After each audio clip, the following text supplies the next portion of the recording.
Picture this. It's the end of a long day. You pull into your driveway and, your trash bin is still sitting there, overflowing at the curb, while every single one of your neighbor's bins is completely empty.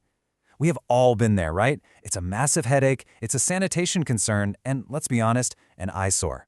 Welcome to today's Explainer. We're going to take that frustration and turn it into action by breaking down exactly how to navigate Austin's waste collection rules so you know exactly what to do when your bin gets left behind. Just to show you how real this gets, look at this quote from a local resident. They said, "The whole neighborhood is now overflowing with recycling trash because it has been 3 weeks since they picked it up. We've got all the boxes and paper from Christmas, bottles from New Year's Eve. I mean, wow. You can just picture the mountain of cardboard boxes piling up, right? When this system breaks down, especially around the holidays, the backlog hits hard and fast. This is exactly why you need to know when and how to report a missed pickup so you aren't literally left holding the bag. Or, 3 weeks worth of bags." All right, so here is our roadmap for this explainer. First, we'll look at the missed pickup problem itself. Second, what to check before you report. Third, the exact steps to report it. Fourth, alternative reporting methods. Fifth, what actually happens next. And finally, number 6, some pro tips for perfect pickups. Okay, let's jump right into section 1, the missed pickup problem. And spoiler alert, ignoring it can actually cost you. So here's the magic number, $20.50. That is the return trip fee the city assesses if you drop the ball on reporting. See, if the city skips your house and you just kind of wait around hoping they'll magically notice and come back, or if you report it way too late, you really only have 2 options. You either have to hoard your garbage for a whole week, or you have to cough up that $20 and change for a special, out-of-cycle return trip. And honestly, that brings us to the absolute most crucial rule of the entire system, the strict 2-day administrative reporting window. Austin Resource Recovery has a mandate. You have to report a missed collection within 2 business days of your scheduled pickup. If you get it in on time, boom, complimentary recovery trip. But if you miss that tight 48-hour deadline, you totally lose out.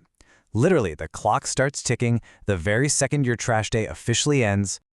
Moving on to section 2, check before you report. Let's make sure we rule out the absolute basics first. Before you pick up the phone or open the app, just pause and check a few things, because sometimes a skipped bin is actually, well, kind of on us. First up, was it a holiday? Now keep in mind, in Austin, only New Year's Day, Thanksgiving, and Christmas actually cause a schedule shift. So if it is just a random Monday holiday, your trash is still getting picked up. Second, was your bin out by 5:30 in the morning? Because those trucks start early and they might have just beaten you to it. And finally, spacing. This is a big one. Were your carts exactly 5 feet apart? Were they blocked by a car or some overgrown bushes? Those automated arm trucks literally need a full 5 feet of clearance to grab your bin safely. All right, section 3, steps to report it. So you've checked the basics, and they definitely missed you. Here's how to get that return trip. Okay, step 1, and I really want to emphasize this part. You have to wait until 4 p.m. on your collection day to report. Why? Well, because routing operations can run pretty late into the afternoon, so the truck might actually still be on your street. If you file a report too early, it just creates this unnecessary ticket that's instantly going to get closed out. Right, so once 4 p.m. rolls around, you are officially in that 2-day window we talked about. For step 2, just file your report. And for step 3, make sure you know exactly which cart was missed. Was it the brown one for trash, blue for recycling, or green for compost? And exactly where it's sitting on your curb. When you're actually ready to hit submit, you've got a few great options. The Austin 311 app is fantastic. I mean, it literally lets you attach up to 3 time-stamped photos to prove, hey, look, my bin was placed perfectly. Now, if you're someone who prefers speaking to a real human, just calling 311 is always an option, and they have direct assistance available in Spanish too. Oh, and there's also the Austin Recycles app. Think of that one more as your preventative tool. It gives you these personalized reminders so you never forget to set your bins out in the first place. Moving right along to section 4, alternative reporting methods. This is for when you need to escalate a chronic issue. So, what if you're doing everything right, but your street is just constantly getting skipped? Well, like some savvy community members have pointed out on local forums, you can actually escalate chronic issues to your city council member. When you do that, it forces a mandatory 10-day staff response. Now, obviously, you don't want to do this for just a one-off mistake, but if it's a systemic problem, maybe a routing error or a super tight alleyway they keep ignoring, getting your local rep involved triggers a formal internal review. It is the ultimate form of accountability, as they say, and it's a really great tool to keep in your back pocket. Okay, section 5. What happens next? You file the report, so what should you expect? Well, the really great news here is that once your valid report is submitted on time, the department is strictly bound by a service level agreement. Basically, they have to collect the material within 48 hours. So whatever you do, leave your bins at the curb. Do not, I repeat, do not pull it back into your garage, because that recovery truck is going to come swinging by within 2 business days to grab it. And that brings us to our final part, Section 6, Tips for Perfect Pickups so you can avoid missed collections entirely. We touched on this earlier, but these strict physical rules are an absolute must. You have to place the carts 5 feet apart, keep those lids fully closed, and always face the handles toward your house. Why? Because the automated arm on the truck needs to quickly grab your bin without the driver ever stepping out of the cab.